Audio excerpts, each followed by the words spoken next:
মানুষদা এই মুহূর্তে diamond Harbour class এফসির বিরুদ্ধে দুরন্ত একটা জয়লাভ করলো। এই জয়লাভের পরে তারা তো আই লিগ 2 এ প্রমোট হলোই, পাশাপাশি চ্যাম্পিয়নশিপ ম্যাচেও তারা খেলবে আই লিগ 3। এখন কি পরিস্থিতি সেটা যদি বিশ্লেষণ করে বলো। আজকের ম্যাচ দেখো, আজকের ম্যাচে দুটো পরিবর্তন উনি নিয়েছিলেন। সেই অর্থে পজিটিভ উইঙ্গার দিয়ে কিন্তু তিনি আজকে খেলা শুরু করেননি।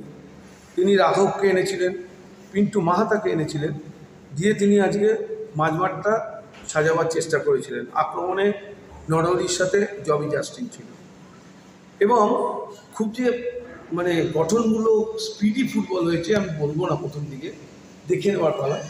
প্রথম যে গোলটা এসেছিল একটা ফ্রি কিক থেকে, পিন্টু মাহাতা বল তুলেছিল, জবি জাস্টিনের দারুণ হেড, দারুণ ভালো অ্যাসিস্ট এবং নরহরি সেটাকে জালে জড়িয়ে দেয়। এর আগে একটা সুযোগ এসেছিল ডায়মন্ড হারবার এফসির কাছে, যেটা ক্রস পিসে লেগে ফিরে এসেছিল নরহরি।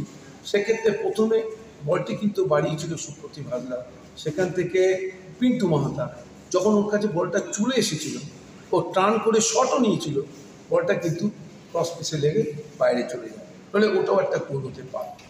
তবে এই ম্যাচের সবচাইতে যেটা উল্লেখযোগ্য ব্যাপার, ম্যাচের 84 মিনিটের মাথায় একটা ঘটনা ঘটে।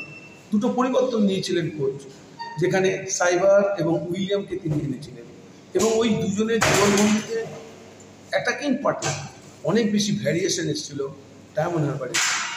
যখন বলটা নিয়ে সাইবার ঢুকে যাচ্ছিল, পেছন থেকে তাকে কবিরা যেভাবে ট্যাকেল করে সেটা বিধিসম্মত ছিল না। রেফারি পেনাল্টি দেয় এবং ওকে রেড কার্ড দেখায় এবং তারপরে একটা সমস্যা তৈরি হয় মাঠে। গোলরক্ষক সানাটান চলে আসেন, রেফারিকে কিছু বলেন, তাকে হলুদ কার্ড দেখানো হয় প্রথমে, তারপরে আবার বোধহয় তিনি কিছু বলেন, তখন তাকেও রেড কার্ড দেখানো হয়। ওই সময় 9 জন হয়ে যায় ক্লাসা দল। এবং আমি বলবো মাথা ঠান্ডা রেখে যদি তারা খেলতো, আরও যে সময় ছিল, অতিরিক্ত 7 মিনিটও ছিল, ওরা যেভাবে আসছিল তাতে হয়তো আরেকটু প্রতিদ্বন্দ্বিতা থাকতো ম্যাচের মধ্যে। 9-এর সাথে 11-র লড়াইটা খুব একটা জমেনি আমি বলবো। তবে কিবু ভিকুনার দল আরও একটা সাফল্য পেল এবং গ্রুপের টপে চলে গেল এবং তারা আগামী 6 তারিখ এই মাঠেই কিন্তু আই লিগ 3 চ্যাম্পিয়ন কে হবে সেই ম্যাচেও কিন্তু তারা প্রতিপক্ষ কি ঠিক হয়েছে মানুষ? দেখো, এটা হচ্ছে বাংলার একটা ভালো দিন। আমি বলবো বাংলার ফুটবলের একটা ভালো দিন। আইএফএ আজকে খুব খুশি হতে পারে। আমরা কলকাতা লিগ খেলিনি, শেষের দিকে আমরা খেলতে পারিনি এই আই লিগের জন্য। আমরা অনেকটাই কনসেন্ট্রেট করেছিলাম এই টুর্নামেন্টে এবং সেক্ষেত্রে আমরা সফল হয়েছি। এবং আমার মনে হয় আগামী দিনে কিবু ভিকুনার এই কোচিংয়ে আমাদের এই দলটা ভালো ফল করবে এবং নিশ্চয়ই বেশ কিছু তরুণ খেলোয়াড়কে তিনি তুলে আনছেন।